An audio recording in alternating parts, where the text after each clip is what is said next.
Welcome to BigFoeNation. This is Big Foe. If you want to follow us online, you can do it on any social media at BigFoeNation. And if you want to contribute to what we're doing directly, you can do so at our website, www.bigfoenation.com. Today's episode is, what is a philosopher? This is a very important topic because we spend a lot of time distinguishing between philosophers and what we're calling flatterers, and the importance of distinguishing between the two and never conflating them. To establish an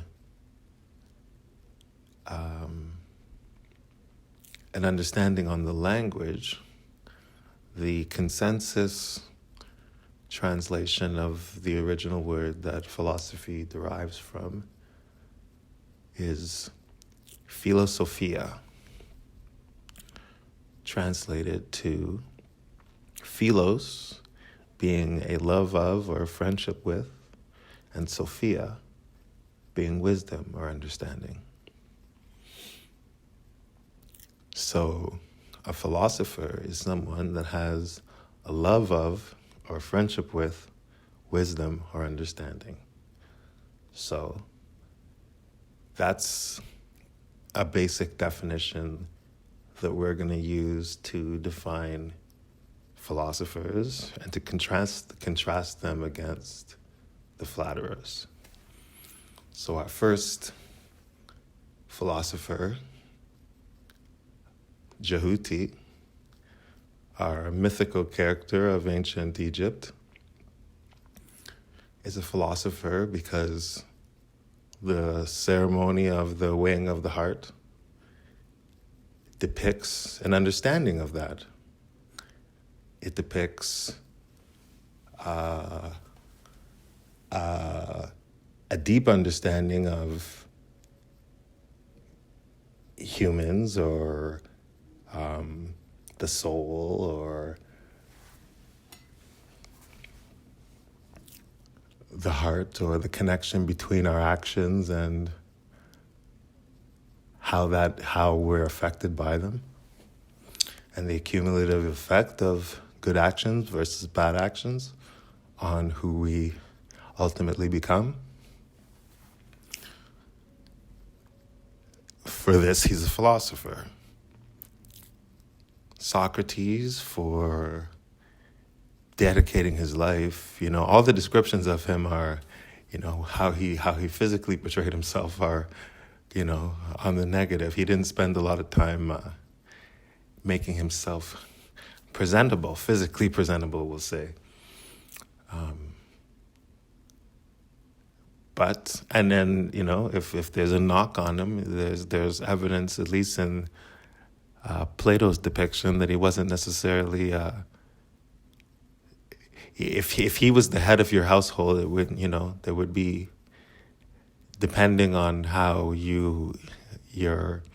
whether your values mirrored his or not, that you could feel like in a lot of ways he was depriving you.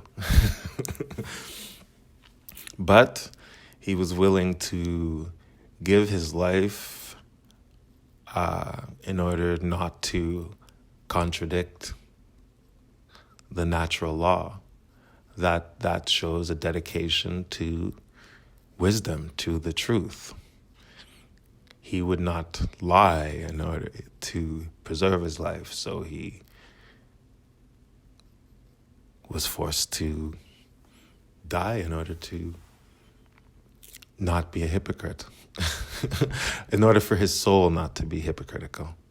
I guess you can be hypocritical, and many people are hypocritical all the way up, in different parts of your life. But hopefully not the whole. Hopefully it's not.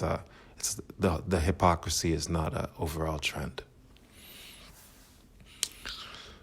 Plato, in affirming and bringing to the world the ideas of Socrates, and exalting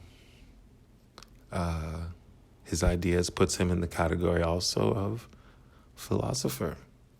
So these would be people that are dedicating their lives to a particular domain,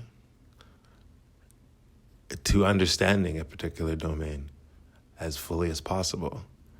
So, you can have philosophers of individual things, A martial arts instructor is a philosopher within the domain of martial arts. And you probably find that a lot of the better ones would be able to generalize their understanding in that domain outside of that domain. These would be the ones that would be the more sound, I would imagine. But yes, to be a philosopher, you have to love wisdom. So there can be, we'll go over it further in a flattery discussion, but hating ideas, hating or discounting them, not discounting bad ideas, but having a general inclination against the power of ideas disqualifies you as being a philosopher. So, with that, we will move on to flattery. See you soon.